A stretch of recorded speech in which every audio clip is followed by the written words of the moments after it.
Hello everybody, welcome to number 27. I'm Jack, and on this frosty British day I am here with this fantastic Aston Martin Virage. This is a particularly rare car because it came with a 5-speed manual instead of the slush box. Now they are a bit confusing, these, because the same car was essentially known by 4 different names. There was the Virage, there was the Vantage, there was the Volante, and there was the V8 coupe. Very interesting though, for other reasons too. This was the last handmade Aston Martin. It was also a car that had an engine that dated back to the 60s, and yet, when this was on sale, one of those variations on the Vantage was at one point the most powerful car in the world. And lastly, it's linked to Mr. Bean. Now I think that these are fundamentally flawed cars, but I'm going to take you out in it. I'm going to tell you why, even though they are flawed, this is the Aston Martin that you should be buying. And of course, I'll tell you all about how it drives.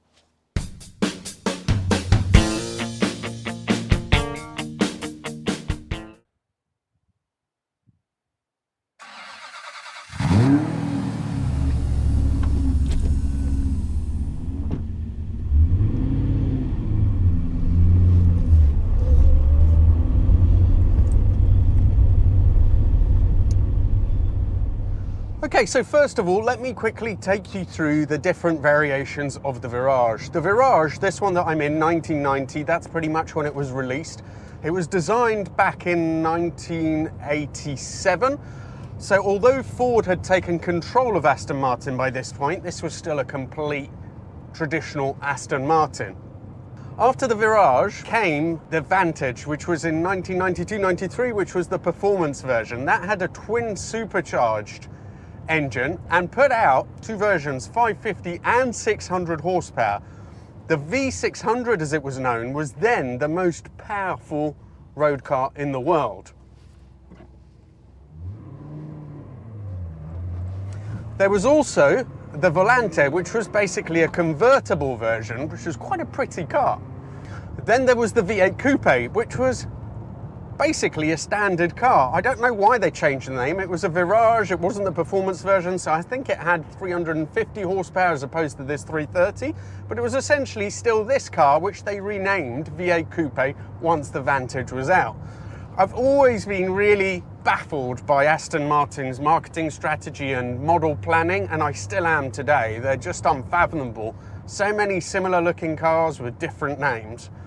But anyway, I do really, spoiler, I really do like these because it is such an unusual thing.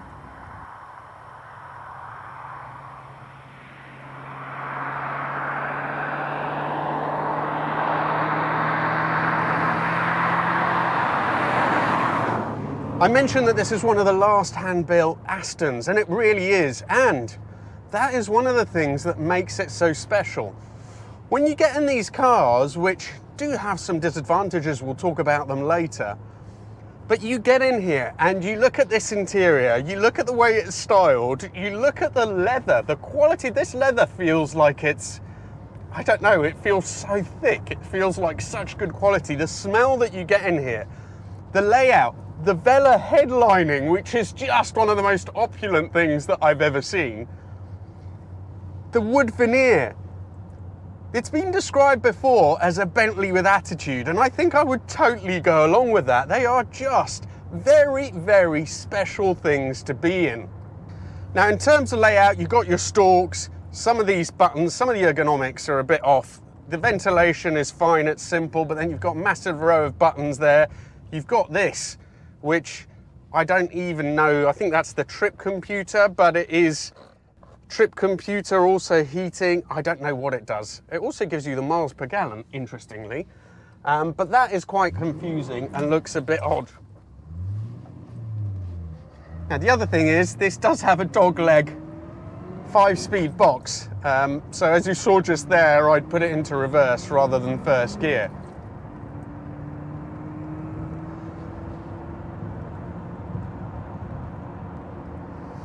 The seating position is also a little bit odd. You're perched up quite high, the wheel is quite low, it's tilted forward.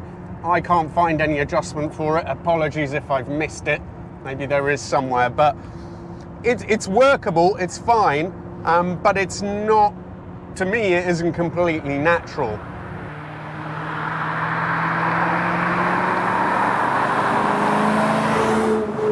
In 1990, when it first came out, Rowan Atkinson, aka Mr. Bean, tested one, a Virage, for Car Magazine, and he liked it so much that he bought it. And so that is the other claim to fame that these cars have.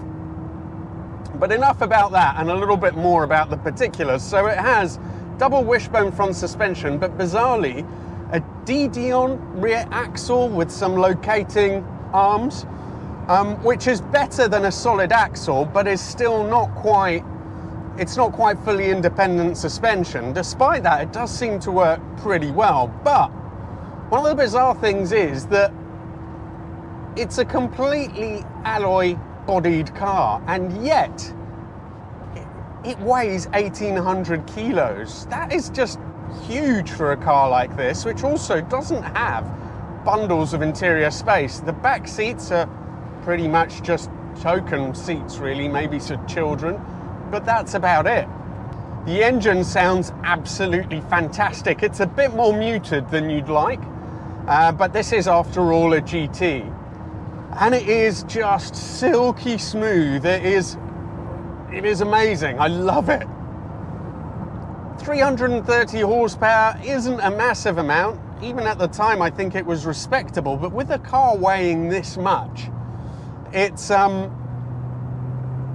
wasn't felt that it was quite enough for an Aston. So after a couple of years, they came up with the 6.3 version, which was a bored out engine, and it was a package you could buy from the factory with your existing car, take it back there, and they would then upgrade the car. That made 500 horsepower.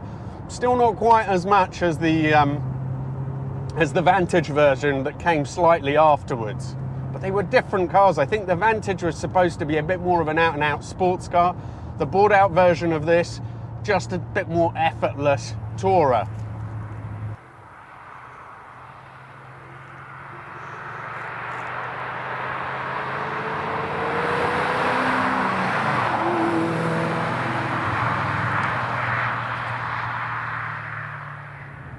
So it may not have been the most powerful car out there, but it was the torque that really made the difference. 369 foot-pounds of torque was and is pretty epic. And even today, that is more than a 992 GT3 RS puts out. Gets a really deep-throated growl when you start to rev it. And I wasn't expecting much from the steering on this, but actually it's really well-judged system. It's got a little bit of speed to it, so it's responsive, it's light, but you get plenty of feel, so absolutely no complaints on that side of things. But even at these quite modest speeds, you can feel that it's a car that moves around a little bit in the corners, so it certainly isn't a car to be driven fast. Briskly, yes, fast, no, and smooth inputs are needed as well. But then that is my point precisely with this Aston. It was never supposed to be a sporting car. It's supposed to be a fantastic GT, like a Bentley on steroids. It is such a special feeling car. It has a sense of occasion that's very difficult to match. It drives brilliantly at normal speeds. You can feel the heft and the weight to it, but I think as long as you don't take it to the edge, it's a fantastic car to go point to point. Interestingly, Callaway was actually tasked with developing or helping to develop the engine, which at the beginning they had the Porsche 928 in their sights for that. That put out 70 horsepower per litre, and that's what they wanted to match within emissions and so on, and they managed, even though it was quite an old design. The 5-speed ZF gearbox is a little bit bulky at times, but the clutch is nice and light. And just look at this landscape, look at the car beneath it. It's a special, special car. Now, it's a very slippy, slidey day, but I do want to try and do one run up through the gears. I don't think I'll be able to go 100% on the throttle because it really is crazy. This doesn't even have a limited slip diff. but we'll try and do a little bit of a pull up this hill, see if I can get some engine noise for you as well.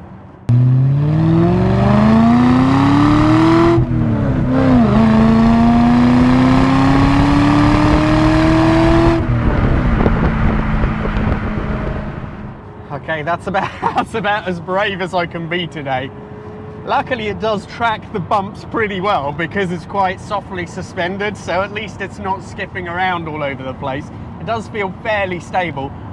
I just wouldn't want to get, this in out of shape because I don't know, I think it might be, with all this weight, it might be quite a hard car to collect once it starts sliding.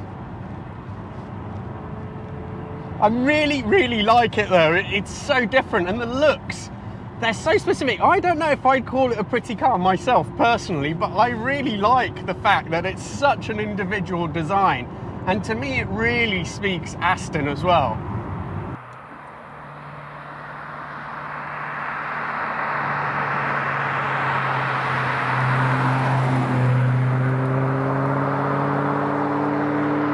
In terms of perhaps of dynamics, in terms of pure capability, maybe it wasn't the most accomplished car, but I think it is some of those flaws, the incredible weight that makes it feel the way it does. And if you compare it to some of the modern Astons that there are, to me they've almost lost their identity a little bit. They're still, in my view, not really that accomplished compared to the competition, but they've lost the special attributes that made this such an intriguing car. The handmade feel, the way it drives. Now, one last crazy stat about this car is that, from what I've seen, and I don't think it can be true, but the 4-speed auto is supposed to do 0 to 60 in 6.5 seconds, whereas this one, with the manual, supposed to be a second slower? Surely that's not right. So I'm really sorry I haven't pushed this more today. I haven't done a full run through the gears, but honestly, the roads are absolutely hideous, and this is a big, heavy, very torquey car without limited slip diff. And this is a very sort of special one as well. It's a 5-speed manual. It has a great history. Thank you, James, so much for bringing it down. I wanted to keep your car intact, so just couldn't take liberties with it today. Thank you all so much for watching. If you have a car that you'd like me to do a review on, old Astons, I mean anything really that's interesting, I would love to do that, so please get in touch. Instagram is the best way, but there's also an email address on YouTube. Thank you so much, and see you all for the next video.